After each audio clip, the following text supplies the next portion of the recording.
রাসূল সাল্লাল্লাহু আলাইহি ওয়াসাল্লাম বলছে, ইন্নাল হাসানা ওয়াল হুসাইন, এরা শুধু দুনিয়ার কলিজার টুকরো নয়। ও আমার সাহাবারা শুনে রাখো, ইন্নাল হাসানা ওয়াল হুসাইনু সাইয়্যিদা শাবাবি আহলিল জান্নাহ, আমার এই দুই আদরের কলিজার টুকরো নাতি জান্নাতের সমস্ত যুবকদের সরদার হবে। ও ফাতিমাতু সাইয়্যিদাতু নিসাই আহলিল জান্নাহ, আর এই দুই বেটার মা ফাতেমা আমার কন্যা সাইয়্যিদাতু নিসাই আহলিল জান্নাহ, জান্নাতের সব রমণীদের সরদারিনী হবে, জান্নাতের সমস্ত মহিলাদের সরদারিনী হবে আমার মেয়ে ফাতেমা। সুবহানাল্লাহ। এই জন্য মুসলমান মহিলাদের আদর্শ হবে ফাতেমা রাদিয়াল্লাহু তাআলা আনহা, যিনি দিনের পর দিন না খেয়ে স্বামীর সংসার করেছেন। রাহমাতাল লিল আলামিন যখন মদিনার প্রেসিডেন্ট, ফাতেমা বলল, আব্বা ঘরের কাজের সহযোগিতার জন্য একটা মহিলা দেওয়া যায় কিনা, একটা কাজের লোক দেওয়া যায় কিনা।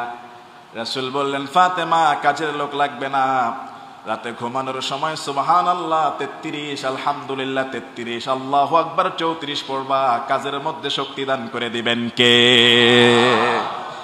রাসূলের বে আলীর ঘরে কত অভাব ছিল, জীবনে কোনোদিন অভিযোগ করে নাই যে আব্বা কার কাছে বিয়ে দিয়েছো, এই লোক নিজেও খাইতে পারে না, আমাদেরকেও খাওয়াইতে পারে না।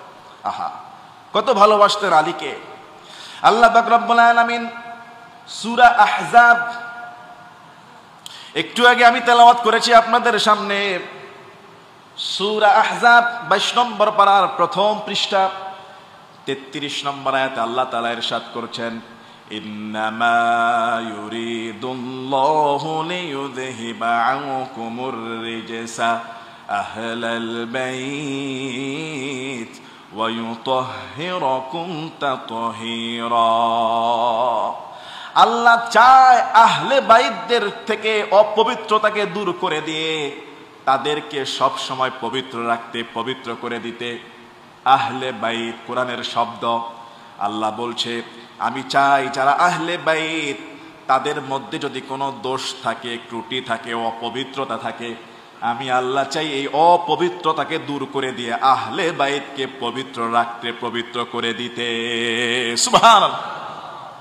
কোরআনুল কারীমের মধ্যে আল্লাহ নিজে বলছে, আমি নিজে আহলে বাইতকে পবিত্র রাখি, আমি নিজে আহলে বাইতের কোনো দোষ থাকলে, কোনো অপবিত্রতা থাকলে নিজ দায়িত্বে এটা দূর করে দেই। রাসূল আকরাম সাল্লাল্লাহু আলাইহি সাল্লাম একদিন ঘর থেকে বের হবেন, গায়ের মধ্যে কালো একটা রুমি চাদরটা ছিল কালো রঙের। ঘর থেকে বের হবেন, ওই সময় ওই জায়গায় উপস্থিত ইমাম হাসান, ইমাম হুসাইন, তার বাবা হযরত আলী রাদিয়াল্লাহু আনহুম আজমাইন, রাসূলের কন্যা ইমাম হাসান হুসাইনের মা সাইয়্যিদাতুন নিসা ফাতিমা, তিনিও উপস্থিত রাদিয়াল্লাহু আনহা। আল্লাহর হাবিব সাল্লাল্লাহু আলাইহি সাল্লাম চাদরটাকে খুললেন, হাসানকে বুকে টেনে নিলেন, ইমাম হুসাইনকে টেনে নিলেন, তাদের মা কন্যা ফাতেমা রাদিয়াল্লাহু আনহাকে টেনে নিলেন, হযরত আলী রাদিয়াল্লাহু আনহুকে টেনে নিলেন।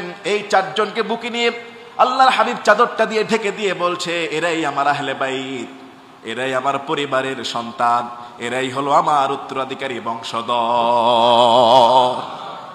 দোয়া করলেন।